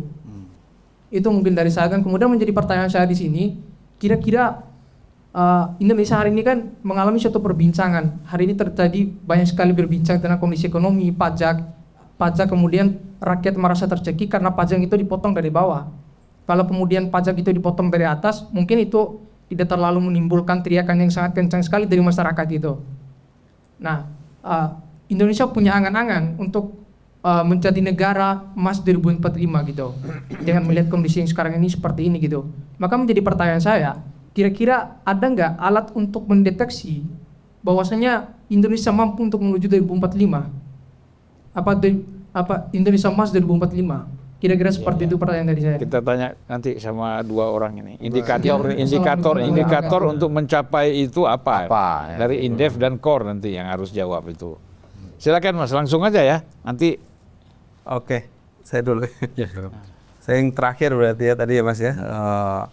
2045 ya, memang narasi yang bagus sebetulnya ya, bahwa kita punya cita-cita jadi negara maju. Ayo Mas. Tapi masih jauh itu sebetulnya Mas Arif ya. Jadi kalau diukurnya itu sebenarnya jadi PDB per kapita atau income per kapita kita ya. Itu donatnya nggak? Kalau di saat ini, posisi saat ini ya, kita itu sekarang sekitar 5.000 US dollar income per kapita kita. Nah, negara maju itu setidaknya 13.000. Jadi kita itu masih mungkin baru 40% ya dari threshold atau batas untuk jadi negara maju. Nah, Malaysia tahun ini kayaknya akan mendeklarasikan diri menjadi negara maju karena pas di angka 13. Apa tadi 13.000? 13.000 GDP per kapita. GDP per kapita. Jadi GDP atau PDB ya, PDB. Ukuran kesejahteraan. Per orang gitu ya, per orang. Nah, untuk mencapai tadi menjadi negara maju, kalau dari konteks teknokratis gitu ya, ekonom gitu ya, setidaknya kita itu butuh pertumbuhan ekonomi itu sebetulnya tidak perlu 8% sebetulnya. 5,7 itu konsisten terus gitu ya, kita pertahankan sampai nanti 2045 itu sudah nyampe. Tapi ya memang masih panjang kan ini ya. Jadi mungkin narasi 8% tadi ya basis simulasinya saya juga sulit membayangkan gitu ya. Tetapi mungkin itu adalah paling tidak gitu ya. Kalaupun nggak nyampe 8, 6 lah kira-kira gitu. Jadi sebetulnya 6 pun akan nyampe begitu. Di 2045 akan jadi negara maju berdasarkan hitung-hitungan itu gitu. Nah, persoalannya hari ini itu adalah 5 pun sudah kita rayakan gitu loh. Jadi kalau kita 5% ini hari ini 2045 belum jadi negara maju ya, teman-teman ya Bapak Ibu. Jadi belum jadi negara maju. Problemnya dapat 5% itu sudah jadi perdebatan para ekonom, itu saja sudah kayak diselebrasi gitu. Padahal sebetulnya itu kurang. Dan yang harus juga diketahui bahkan 5% itu lebih rendah dari target tahun ini. Target tahun ini itu 5,2. Sekarang baru dapat 5%, itu udah kayak gimana gitu. Nah, masalahnya beberapa tahun terakhir selalu, bukan cuma beberapa tahun terakhir ya Mas ya. Sudah dalam mungkin 1 dekade ini kita memang cuma tumbuh 5% terus gitu kalau di rata-rata. Ke depan mungkin bisa lebih rendah. Kalau hitung-hitungan indef itu semakin ke depan nyampe 5% semakin sulit. Ya karena masa Pak Jokowi tertinggi berapa? Era Pak Jokowi ya 5%-an ya, rata-rata 5%. 3 kalau nggak salah sih ya.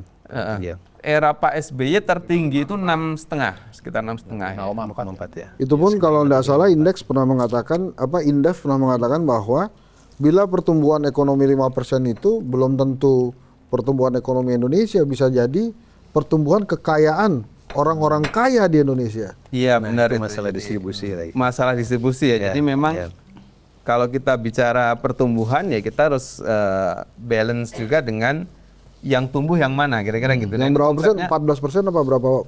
40 orang terkaya apa gitu? Iya benar itu. Jadi kalau angkanya itu ya katakanlah sebetulnya PDB kita itu sangat dominan digerakkan oleh kelas atas ya.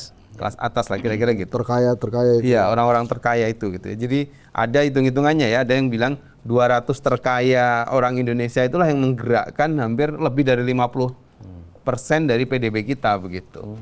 Dan bukan hanya itu, kalau kita bedah lagi datanya di perbankan, dan ini ada spirit yang bagus dari Pak Prabowo ya tentang operasi merah putih itu adalah sebetulnya dana pihak ketiga itu dana-dana yang ada di bank itu sebenarnya diputarnya juga di perusahaan-perusahaan orang kaya saja sebetulnya. 40% itu mungkin hanya di konglomerasi tertentu gitu. Nah, sehingga ada spirit yang bagus yaitu mendistribusikan ke daerah-daerah. Jadi ada sebetulnya dalam konteks semangat ya dan beberapa atau katakanlah gambaran dari Astacita itu memang sangat berubah paradigma pembangunan itu begitu. Nah, cuma tadi untuk mencapai ke sana ya benar kata Mas Hendri ya tadi perlu kita bantu nih gimana caranya. Jadi harus dikasih solusi-solusi dan mungkin juga pembisanya juga harus yang agak lebih teknokratis ya. Jadi bukan bicara politik lagi, tapi bisa menggambarkan sisi-sisi bagaimana mencapai itu dengan data begitu, dengan katakanlah kebijakan yang ya evidence based lah orang istilahnya begitu. Kira-kira jawabannya itu Mas. Jadi memang masih sulit. Ada tambahan Mas? Ya, kalau definisi Indonesia Mas 2045, yang paling pertama yang dilihat memang satu PDB per kapita. Walaupun sebetulnya bukan hanya itu. Kita mesti lihat juga dari sisi pemerataan tadi distribusi ya. dan banyak hal termasuk penciptaan lapangan pekerjaan, pengentasan kemiskinan dan lain-lain. Tapi ya betul, jadi untuk kalau 2045 indikator utamanya adalah PDB per kapitanya masuk negara maju, itu yang disebut Mas Eko, harus di atas 13.000. Nah, kuncinya adalah di 5 periode pertama ini. Jadi kalau 5 periode bisa seperti yang diskenariokan, jadi tahun 2025 itu 5,2 terus 5,7, 6 terus nanti kan sebetulnya kalau di Bappenas 2029 tuh sampai di atas 7 ya. Nah, kalau berhasil, nah ini ada modal untuk periode-periode berikutnya gitu. Tapi kalau di pertamanya udah nggak berhasil, wah makin berat. Nah, karena makin ke sana itu bonus demografi kita, bonus demografi itu salah satu kesempatan kita untuk bisa ngatrol itu tadi. Gitu. Kan Anda itu kan ada masanya. Masanya itu nggak sampai, kalau nggak salah 15 tahun aja lagi ya, dari nggak sampai 15 sampai 20 tahun itu paling jauh. Nah, jadi yang paling besar tuh kesempatannya di sini nih 5 tahun pertama. Tapi pada saat yang sama 5 tahun ke depan ini kan kita ada warisan pandemi itu tadi.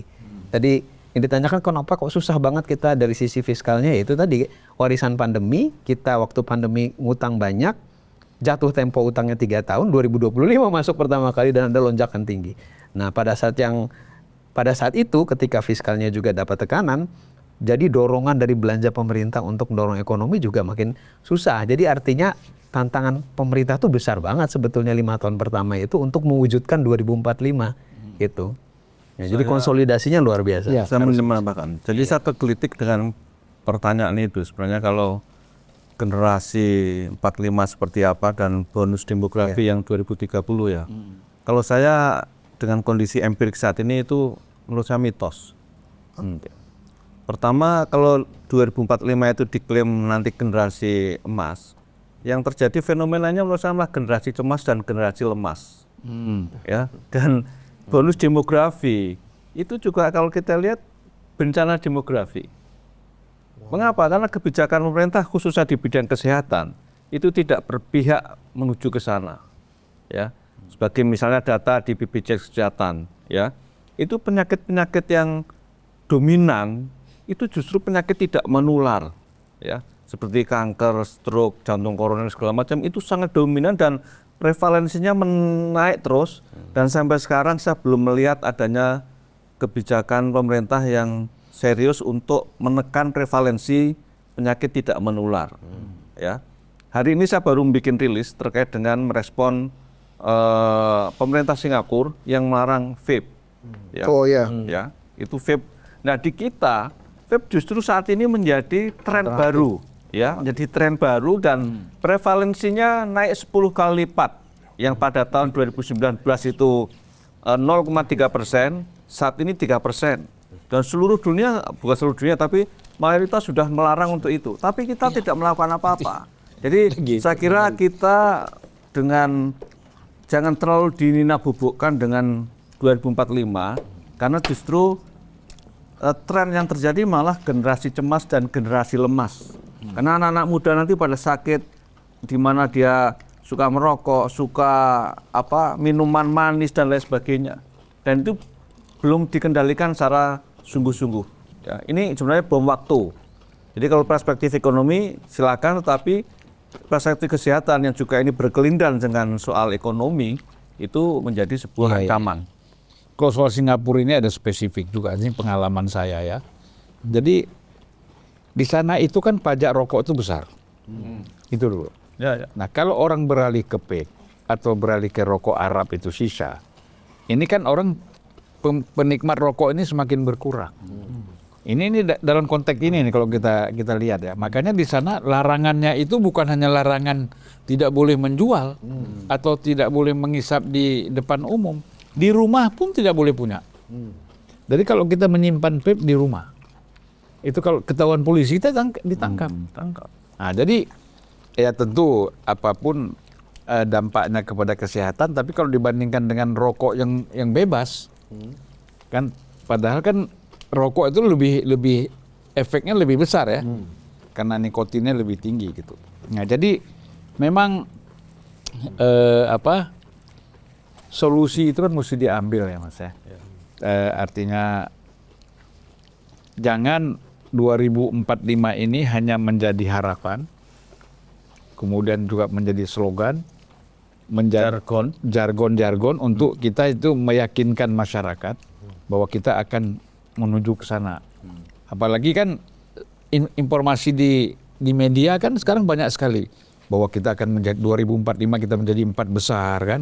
Sekarang kita masuk 16 besar. Ini kan nggak bisa begini bangun negara. Tetapi kan harus ada pembuktian secara bertahap, ya gradual. Memang dilihat untuk menuju ke sana itu ada perkembangannya. Ya kan? Nah, Pak Trubus gimana melihat perkembangan kita menuju ke sana itu ada nggak? Iya, sebenarnya gini, saya nanggapi dulu ke mahasiswa ini. Iya, Om. Jadi gini, ini harusnya Anda yang muda-muda coba tekan itu untuk revisi undang-undang HKPD itu, hubungan keuangan pusat dan daerah itu. Itu yang jadi sumber. Karena itu undang-undang itu diciptakan super kilat, itu harus dibongkar ulang. Itu satu. Yang kedua, Inpres nomor 1 itu juga harus ditata ulang. Karena itu sebenarnya kalau pemerintah mau fair, ketika Inpres nomor 1 itu diberlakukan, itu kan semua gelagapan semua, itu bingung semua sampai rame kan, efisiensi seolah dari pola yang dulunya bottom up melalui musrembang menjadi top down dari pusat naik ke atas. Bingung mereka kan, karena top down-nya ini harus melaksanakan cita itu. Itu kan harusnya dibongkar. Nah sekarang PMK nomor 56 ini yang menjadi sumber malapetaka. Karena apa? Karena di situ semua mengatur di pusat semua. Sampai yang namanya dana ini alokasi khusus untuk fisik itu dipangkas setengah. Akhirnya kalau asumsi fisik dipangkas setengah, apa yang dilakukan oleh pemerintah daerah? Nggak bisa dia membangun jalan, membangun semua programnya rontok semua karena itu Jadi dana alokasi khusus fisik itu menjadi problem. Nah, sementara di dalam PMK itu termasuk dana istimewa, dana semuanya dipangkas semua. Nah, ini menurut saya bagaimana kemudian daerah ada istilah kemandirian fiskal. Ini kan jadi nggak akan terwujud tadi yang dijelaskan itu. Jadi artinya ini teman-teman hukum itu atau teman-teman dari mahasiswa harusnya itu yang didorong. Karena kalau ini kan semua yang diperdebatkan adalah istilahnya itu efek akibat hukum. Ya akibat hukumnya jadi seperti ini. Apalagi kita membayangkan 2045 tadi saya ngapain ini. Itu sesuatu, bahkan ada dalam perdebatan itu sampai ada yang mengatakan, mahasiswa saya itu banyak mengatakan, Pak itu mission impossible untuk sampai ke sana. Tinggal waktu 20 tahun lagi, apa yang mau dilakukan Indonesia? Nggak ada. Karena apa? Karena situasi, apalagi putusan MK yang 356 itu ya, yang memisahkan pemilu pusat dan daerah, itu kan menjadi situasi yang berubah lagi. Nah ini kan membuatkan situasi di mana kepala daerah yang terpilih nanti akan berbeda lagi dengan kepala daerah yang ada sekarang, gitu loh Pak. Jadi gini, kalau saya lihat pemimpin ini kan harus ada prioritas. Itu dulu. Prioritas mana yang perlu dibangun untuk kepentingan bangsa ini. Nggak bisa sekaligus semua. Saya melihat Mahathir misalnya. Ketika Mahathir menjadi Perdana Menteri periode pertama yang dia bangun kan pendidikan. Gratiskan dulu semua anak Melayu supaya mereka bisa bersaing dengan India dan Cina. Jadi saya masuk ke sekolah umum ini untuk contoh aja ya. Waktu itu saya kepingin cari sekolah untuk anak saya, SMP, SMA gitu. Oh di sini nggak bisa, dia bilang. Di sini gratis, ini milik pemerintah. Dan disiplin sekali, lebih hebat dari swasta asing yang ada di sana. Luar biasa, rapi, bersih kan. Nah, dan mereka mulai sekolah itu pakai bahasa Inggris semua. Itu kebijakan Mahathir. Kedua, ini yang paling penting ini adalah bagaimana membangun disiplin sejak dini. Ya. Di sana kan buku gratis, betul-betul gratis. Jadi yang mencetak buku, buku semua itu didistribusikan oleh balai pustaka mereka. Gratis, tetapi ada syarat. Anak kelas 1 SD sekarang tidak boleh mencoret atau sobek atau rusak buku itu. Karena bisa diwariskan ke generasi berikutnya. Nah, kalau kita kan di sini nggak bisa lagi. Yang kita pakai sekarang pelajarannya udah lain sama berikutnya. Berubah-ubah gitu loh. Kalau mereka kan enggak. Nah, jadi ini kan mengajar disiplin bagaimana orang menghargai ilmu dan sumber ilmu seperti buku, tidak disobek, tidak dicoret, tidak ada yang rusak gitu. Nah itu kebijakan Mahathir itu pendidikan dulu. Kita nggak usah terlalu banyak yang kita lakukan. Begitu pendidikan berhasil secara bertahap, kita lihat masyarakat Melayu Indonesia pelan-pelan, masyarakat Melayu Malaysia bisa meningkat, bisa naik, bisa bersaing. Bahkan mereka bisa masuk dalam dunia industri, kan gitu.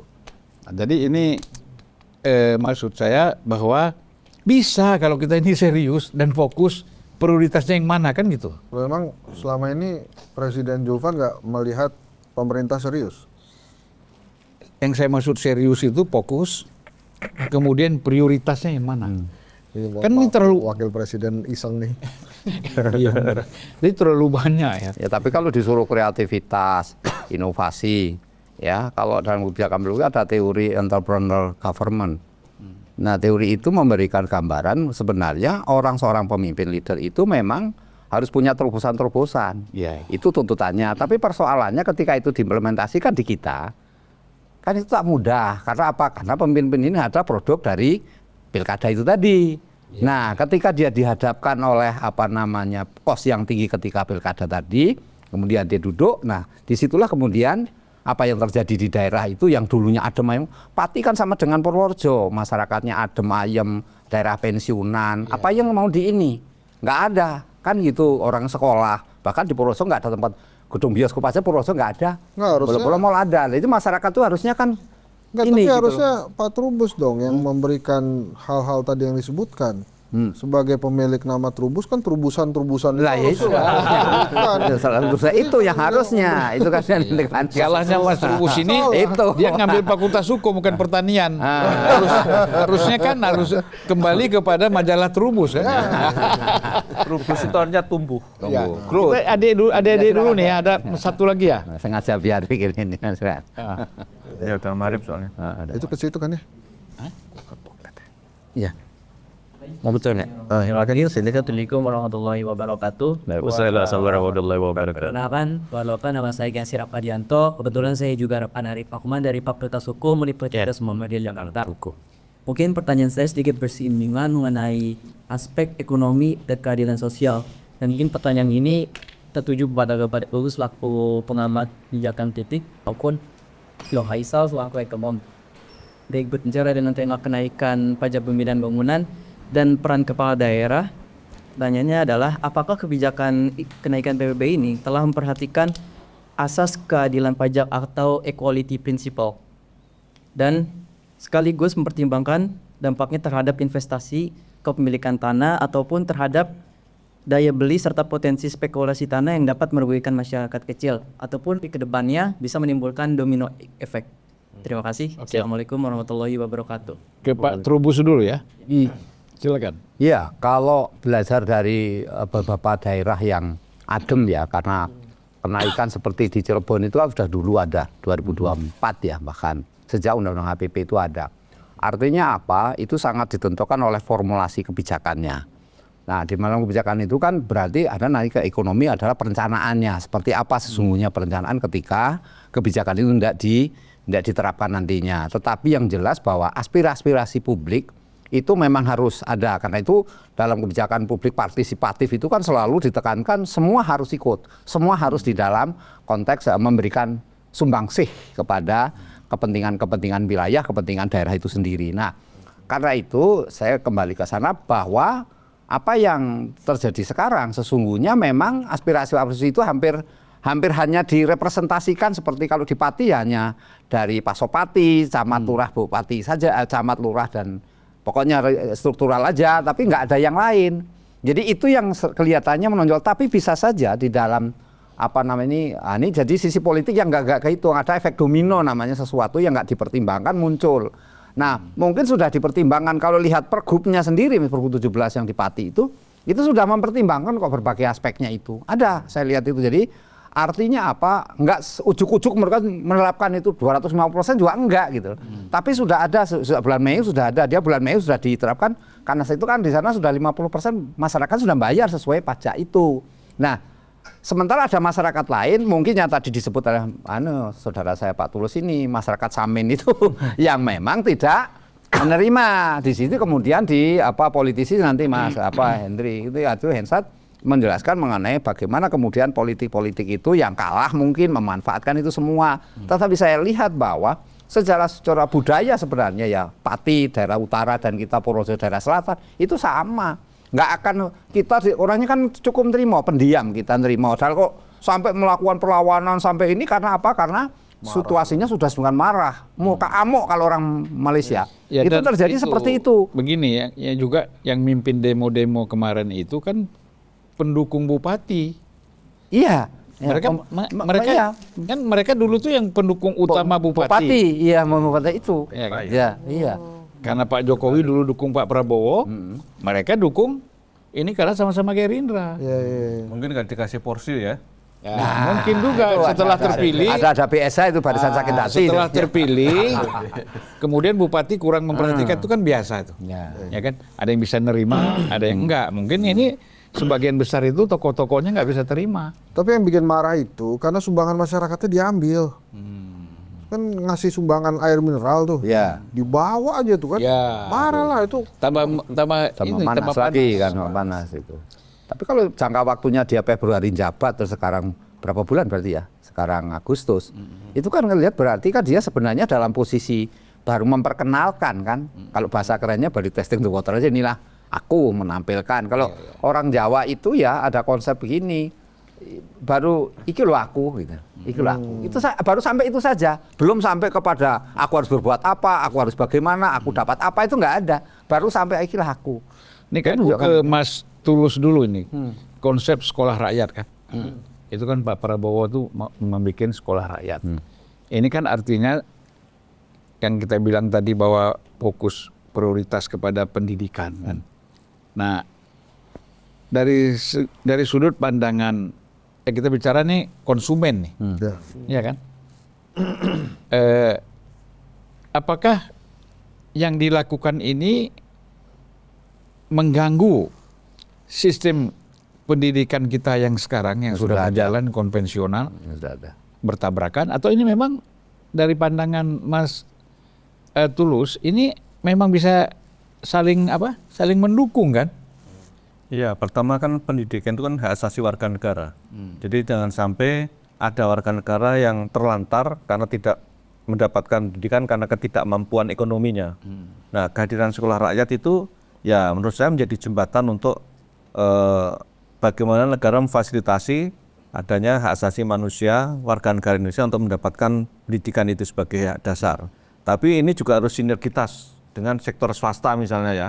Karena swasta kan sudah jauh lebih dahulu dengan Republik ini adanya lembaga pendidikan seperti NU, Muhammadiyah dan sebagainya. Jadi jangan sampai dengan adanya sekolah rakyat kemudian mereka mati atau tergerus. Jadi harus disinergikan dan kemudian bisa tumbuh bersama dan kemudian tidak ada warga negara yang terlantar, tidak mendapatkan pendidikan, putus sekolah karena ketidakmampuan ekonominya.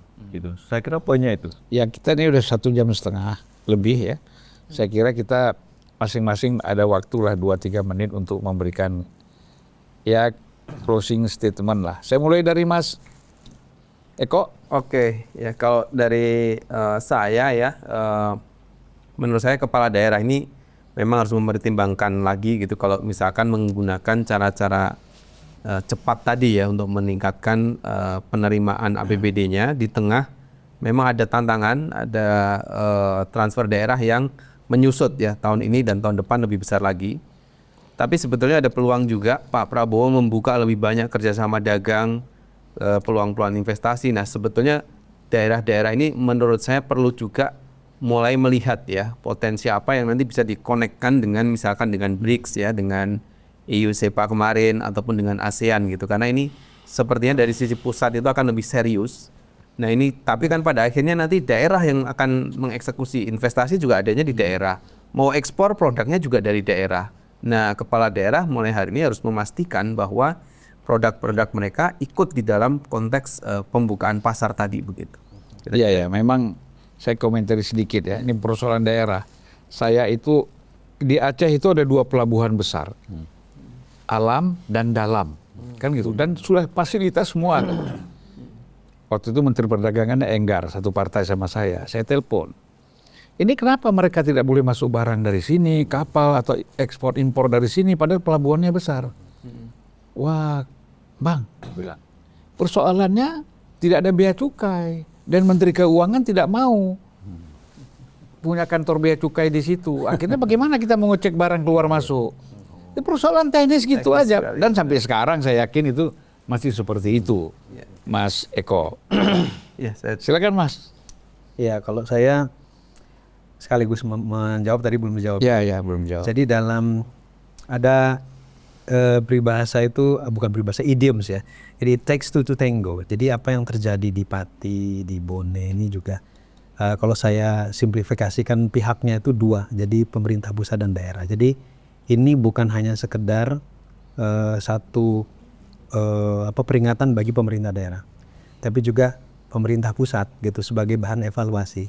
Terutama pada daerah-daerah seperti ini yang kalau saya lihat dari perjalanan otonomi daerah sudah 25 tahun kan, dari 2000 zamannya Bang juga gitu.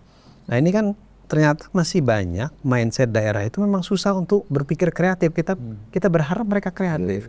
Tapi 25 tahun kan karena dia warisan dari sebelumnya kan mereka menerima apa istilahnya tuh template aja gitu ya. Dalam hal berpikir untuk penerimaan maupun juga untuk belanja. Nah jadi artinya satu dari pemerintah pusat juga harus melihat ini bahwa daerah itu nggak bisa pokoknya dikasih ke daerah aja kamu mikir sendiri deh gitu. Nggak bisa juga gitu. Jadi harus ada hal-hal yang juga menjadi tanggung jawab pusat. HKPD tadi disebutkan juga oleh Pak Trubus gitu. Dan hal yang lain juga dalam hal pendampingan. Tapi selama ini kan kepala daerah lebih banyak konsultasinya ke DPR. Nah, oke juga. Nyangkut anggaran. Dia ya, betul. Tapi yang kedua tadi itu juga adalah tentu saja daerahnya sendiri. Ya, jadi inisiatif daerah itu jelas juga akan sangat menentukan orang dia yang otonomi kan. Jadi kalau kita lihat beberapa daerah yang sering jadi percontohan yang sukses ya Banyuwangi, Bantaeng itu, ya memang peran kepala daerah tuh besar sekali di zaman sekarang untuk menentukan dia sukses atau tidak gitu untuk bangun ekonominya. Itu dua. Jadi leadership kepala daerah ya. Inisiatif dan Pak Wapres gimana? Networknya. Saya rasa bagus lah ya. Semuanya bagus. Semuanya bagus. Kalau nggak bagus Wapresnya kita ganti nanti. Enggak, jadi kalau dalam teori leadership kan hari ini yang jadi tren itu adalah leadership transformasional. Jadi memang tipikal pemimpin yang turun langsung ke rakyat, memberikan contoh, berkomunikasi dengan rakyat, ya seperti Pak Jokowi di periode pertama lah. Nah itu yang jadi trennya dan berusaha diikuti oleh Pak Prabowo walaupun gayanya Pak Prabowo ini charismatic leadership. Nah pada saat kemudian ada kepala daerah yang menunjukkan arogansinya, kaget rakyat. Lah soalnya selama ini kan dicontohkan oleh Pak Jokowi leadership itu ya transformasional yang turun ke rakyat, yang dengerin rakyat. Dicontohkan lagi oleh Pak Prabowo yang program-programnya merakyat. Kok tiba-tiba begini gitu. Bahkan ditantang rakyat kan. Jadi sebetulnya ada agak-agak melawan tren juga nih Pak Bupati ini. Tapi kalau menurut saya mudah-mudahan kejadian di Pati ini tidak menjadi alasan buat penguasa akhirnya memutuskan udahlah kalau gitu supaya sejalan pemerintah daerahnya dipilih oleh pemerintah pusat. Supaya tidak terjadi lagi hal-hal seperti Pati ini. Mudah-mudahan tidak terjadi seperti itu. Tapi kembali saya menggarisbawahi satu, coba kalau memang negara butuh bantuan rakyatnya, bilang deh sama rakyatnya tapi baik-baik dan konsisten gitu. Jangan kemudian dibantu oleh rakyat dipakai buat macam-macam. Karena itu tadi World Giving Index-nya Indonesia tuh bagus banget.